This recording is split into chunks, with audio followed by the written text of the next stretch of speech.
अस्सलाम वालेकुम। उम्मीद है आप खैरियत से होंगे। आज हम बात करेंगे पेज नंबर के हवाले से। पेज नंबर कैसे लगाए जाते हैं ये वैसे मैंने काफ़ी सारी वीडियोस में आपको सिखाया हुआ है, लेकिन आज हम बात करेंगे कि आपके पेज नंबर्स की वजह से भी आपकी केडीपी की बुक्स रिजेक्ट हो सकती हैं, तो उनसे कैसे बचा जा सकता है चलिए देखते हैं। एक यहाँ पे हमने फ़ाइल क्रिएट की। प्रोसेस स्टार्ट करने से पहले मैं आपको ये बताना चाहती हूँ कि हर डिज़ाइनर का अपना एक तरीक़ेकार होता है जिसके तहत वो काम कर रहा होता है, और उन्हीं पैटर्न्स पे काम करना उनके लिए आसान होता है। कुछ डिज़ाइनर्स ऐसे हैं जो कि गाइड्स लगा के काम करते हैं, मतलब कुछ भी अलाइनमेंट करनी हो वो गाइड्स लगा लेते हैं, लेकिन हर किसी का अपना पैटर्न है। मैं अगर गाइड्स लगाती भी हूँ तो मैं अलाइनमेंट करने के बाद उनको रिमूव कर देती हूँ। मेरे लिए through out the process guides को देखते रहना एक वो मुझे लगता है कि नहीं, ये इससे ना मेरा जो असल डिज़ाइन है ना वो मुझे नज़र नहीं आ रहा, मुझे सिर्फ गाइड्स ही नज़र आ रही हैं। तो खैर हर किसी का अपना तरीका होता है, मैं आपको अपना तरीकाकार शेयर करना चाहती हूँ, हो सकता है आप में से किसी के लिए आसानी हो जाए। तो जी यहाँ पे हम सिलेक्ट करते हैं इंचेस। 8.5/11 ऑलरेडी यहाँ पे है क्योंकि मैं अक्सर इसी के साथ काम कर रही होती हूँ, और यहाँ पे जो मार्जिन्स हैं वो ऑलरेडी 0.76 हैं ऑल। तो वैसे तो समटाइम हम आउटसाइड या इनसाइड मार्जिन भी डिफरेंट कर रहे होते हैं, but most of the time अगर हम इक्वल मार्जिन रखते हैं तो उससे भी बुक की एक अच्छी लुक आती है। आपके जो आउटर की स्पेस होती है वो एक सी रहती है और चीज़ें बैलेंस्ड नज़र आती हैं, अनटिल अनलेस के आपके क्लाइंट की क्या रिक्वायरमेंट है। तो यहाँ पे आपने जो भी मार्जिन सेट करने हैं उनको आप सेट करो। सेट करने के बाद ये लिंक होना चाहिए ताकि सारे जो आपके मार्जिन्स हैं वो एक जैसे ही हों। तो एक जैसे मार्जिन्स के साथ हमने फाइल को किया क्रिएट। अब यहाँ से आते हैं पेरेंट पेजेस पे। पेज नंबर को लगाने के लिए हमने सबसे पहले यहाँ पे टेक्स्ट बॉक्स ड्रा करना होता है, और यहाँ से आपने फॉन्ट सेलेक्ट करना होता है। उसके बाद इसकी अलाइनमेंट वगैरह करनी होती है, कलर चेंज करना हो तो वो आप यहाँ से कर सकते हो। और इसके बाद हम गए टाइप में जाके हमने इंसर्ट स्पेशल करेक्टर, यहाँ से मार्कर्स, और यहाँ से हमने जाना होता है करंट पेज नंबर पे। तो क्योंकि ये ए पेरेंट है तो इसलिए यहाँ पे आपको ए नज़र आ जाएगा। उसके बाद हमने टेक्स्ट बॉक्स को किया क्लोज। तो जी यहाँ से कहानी शुरू होती है कि आपने क्या करना है। मेरे एक्सपीरियंस के मुताबिक, क्योंकि ये तरीका मुझे किसी ने बताया नहीं था, मैंने अपने एक्सपीरियंस से खुद ही इसको किया कि मेरे लिए कैसे आसानी रह सकती है। तो होता क्या है कि आप लोग जब बुक्स बनाते हो तो आप पेज नंबर का और जो बॉटम पे टेक्स्ट होता है उसका थोड़ा गैप रखना चाहते हो।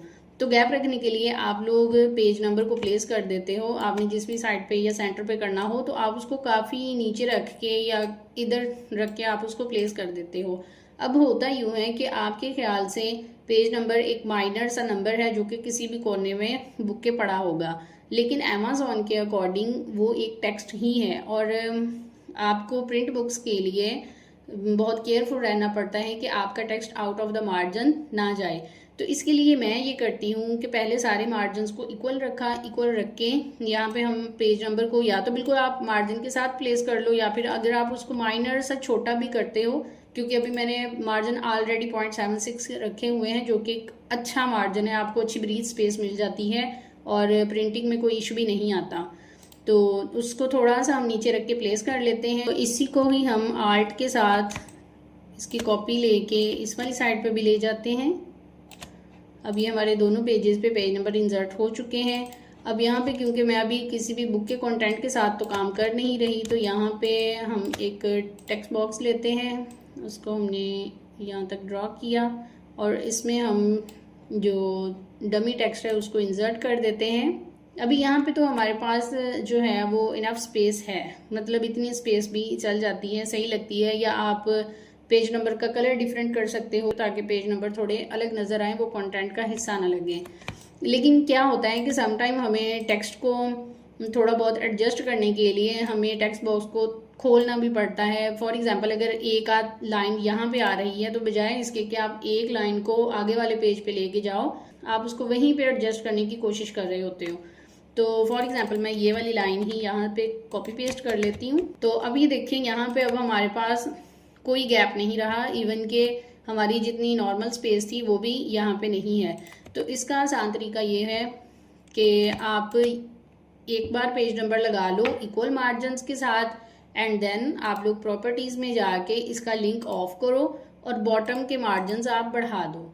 अब यहाँ पे बहुत सारे डिज़ाइनर्स ऐसे करते हैं कि जहाँ तक उन्होंने टेक्स्ट रखना होता है वो पेरेंट पेजेस पे जाके यहाँ पे गाइड लगा देते हैं, ठीक है। तो अगर आप गाइड लगा के हर बार टेक्स्ट को यहाँ तक रखते हो तो वो भी ठीक है, लेकिन मेरे ख्याल से ये थोड़ा सा केयरफुल रहने वाला काम है। क्यों केयरफुल रहने वाला काम है वो भी मैं आपको बता देती हूँ। यहाँ पे हम एक और पेज इंसर्ट करते हैं और मैं अभी इसी टेक्स्ट को कॉपी करके दोबारा से प्लेस कर रही हूँ। मकसद सिर्फ आपको दिखाने का है कि ये इस तरह से करने का फ़ायदा क्या होता है। तो अभी यहाँ पे प्लस का साइन आ रहा है, इट मीन्स के अभी इसमें और टेक्स्ट है। और जब हम इसको यहाँ से प्लस के साइन के ऊपर क्लिक करते हैं तो ये हमारे पास कर्सर के साथ टेक्स्ट आ जाता है, और जब हम इसको नए पेज के ऊपर प्लेस करते हैं तो ये ऑटोमेटिकली मार्जिन के अंदर अंदर ही रहता है, ठीक है।